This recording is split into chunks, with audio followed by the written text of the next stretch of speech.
problem. Of course, right now we are talking with Sara Gilman. She's a licensed marriage and family therapist, and there's a lot of things going on in this industry, if you want to call it that, but there are issues. Good to you. First of all, the Affordable Care Act. It is changing the way we look at drug abuse and substance abuse, isn't it? Yes, now it's required that insurance companies have to provide addiction treatment.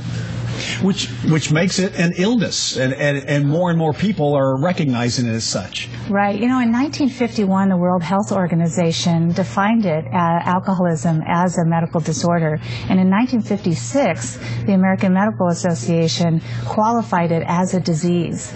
And here we are. Yeah. Insurance companies are required now to provide coverage for addiction. It only took 6 more decades. Yeah.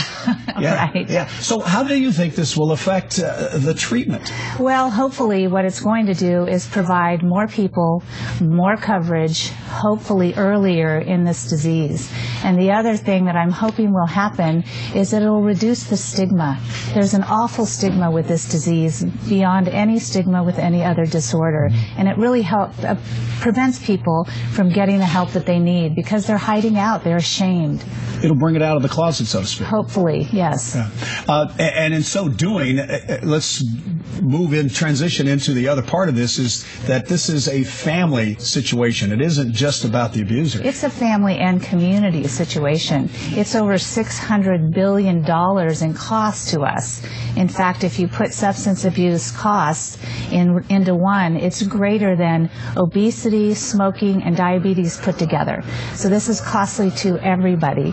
And hopefully families, now that there's insurance coverage, can reach out sooner. I don't think people have to wait anymore to hit rock bottom. There's treatment available. Let's talk about those families, because there's so many different types of families these days. You have the drug abuser who lives alone or perhaps with a partner, and then you have the drug abuser in blended families. There are so many different structures. Right, and you have teenagers and you have young adults and older people and elderly people, and so one size of treatment does not fit all.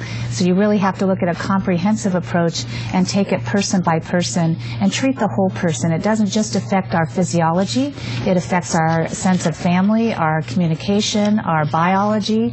It affects every aspect of life. And interesting to note as well, it's not just about weeks or months or even years. This could be generations of a problem. Oh, absolutely. We see it in families, and also we know for a fact that it's a fatal illness if left untreated. People are still dying, and the recovery rates are still very low. So hopefully, now that insurance is on board more nationally, that people can get help sooner. So you see this all the time in your work. How do you take that first step if you have a family member that you suspect or know that's struggling with this? It's not always easy to approach. Right. It's very difficult because of the stigma and the shame, and because people don't understand the disorder.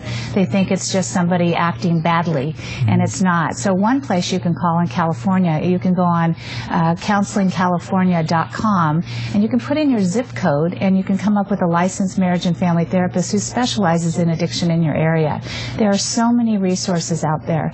It's time now not to stop, but to take the risk and move forward. It is a disease, and it is progressive. It will get worse. And this isn't something you do once or twice with a therapist. This is something that you need to make a commitment to. Right, and you just keep going until things begin to fit, and it's a comprehensive therapy. Medical doctors need to be involved, and recovery counselors, and so it's really a collaborative treatment team that works the best. And going full circle with this, it comes back to Covered California and some of the things that are being offered now that'll make this somewhat, at least easier when it comes financial. Yes, there's nothing worse than having to turn somebody away who's potentially dying from a fatal illness because they don't have coverage.